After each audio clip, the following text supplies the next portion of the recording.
Okay, let's unpack this.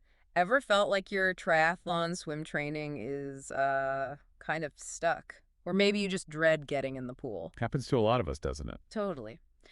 So today, we're flipping the script a bit on how we think about swim tools. We're looking at insights from, well, the legendary Tri-Sudo head coach, Brett Sutton. Ah, yes, Sutton. He definitely has some counterintuitive ideas. Exactly. This deep dive is all about his surprising but apparently super effective approach to pull buoys and paddles. We want to show you how they could actually be a massive game changer for your swim. You know, for so many triathletes, myself included sometimes, the swim feels like the biggest mental block. Oh, absolutely. That feeling of just endless laps, the black line, Yeah, it can be a real grind. it really can. And that's precisely where Sutton starts, isn't it? His kind of radical take is this. If using a pull buoy and paddles makes swimming easier for you and, importantly, more Which enjoyable, doesn't do it. then that's exactly what you should be doing. Because think about it. In an Ironman, you're taking, what, 3,800 strokes? Minimum. Yeah, it's a lot. So consistently getting those miles in and not hating every single lap, well, that is the biggest technique you need to acquire.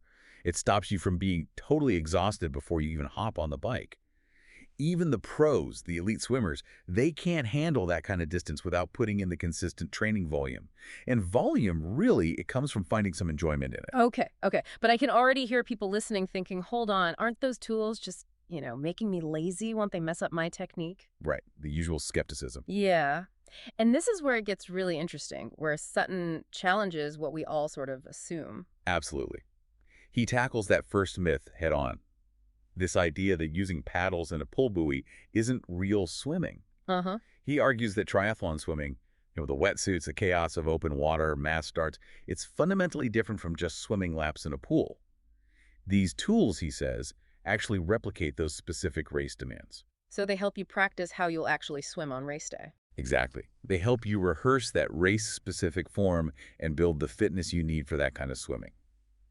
And that ties right into the second myth, the worry that tools mask your weaknesses or encourage bad habits.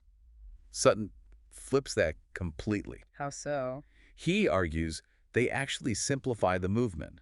They isolate the main propulsion part, the push, the pull, and let you really focus just on your arm timing, your stroke mechanics, Taking the legs out of it, basically. pretty much. And that simplification helps you become much more aware of what effective propulsion feels like and helps you find better body alignment. Okay, so it's about training smarter for the race itself. But let's get practical. For listeners thinking, okay, sounds good, but how do these things actually make me faster? What are the concrete benefits? Well, Sutton lays out 4 key reasons Tri-Sudo uses them so much. First, improved body position and buoyancy.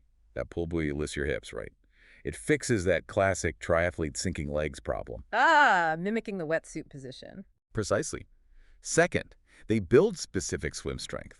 Paddles add resistance, building that crucial upper body power you need, especially for open water or non-wetsuit races. Makes sense.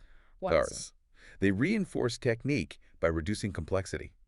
Like we said, taking the kick out lets you laser focus on your arm mechanics, helping you break those ingrained bad habits. Mm. And fourth, they mimic wetsuit and race conditions. Training with them builds muscle memory for that dominant pull you rely on during the actual race. It's all about function, not just pretty form. The buoy gets your hips up for a good position, and the right paddles stop your elbow from dropping. The whole goal is making it easier to swim with more good strokes and fewer bad strokes. More good strokes, fewer bad strokes. I like that. Eh? So it's functional. But if we're using these tools, doesn't matter which ones. Is there a right pull buoy or right paddle? Oh, absolutely critical. And Sutton's quite specific here. For the pull buoy, he says, get it as buoyant and as high as you can get. Really buoyant, huh? Yeah, he even suggests things like gluing 2 standard ones together because, honestly, most just aren't buoyant enough for what he wants. Okay, noted. And paddles. Paddle selection is key too. The size has to be right for you. If they're too big, yeah, you might feel faster with them on. But it doesn't carry over. Exactly. That speed won't translate to your swimming without them because they're just too cumbersome to maintain good technique, especially getting over the top of the stroke. And here's his guideline on how much to use them. Basically, the better you swim already, the better your mechanics, the stronger you are. Or if you're male, you probably need less time with the tools. Right. Conversely, if you really don't enjoy swimming, if you dread the pool, you should probably spend more time with them. The main goal, he says, is just to get you to the pool consistently and improve your swimming out of sight. Get you in the water and make progress. Love it. So what does this all boil down to for you listening? This deep dive into Brett Sutton's thinking really shows how these simple tools, seen through his expert lens, offer this kind of double whammy for swim improvement. They boost your fitness and help fix your mechanics, often by making it more enjoyable. Powerful combination. It really is.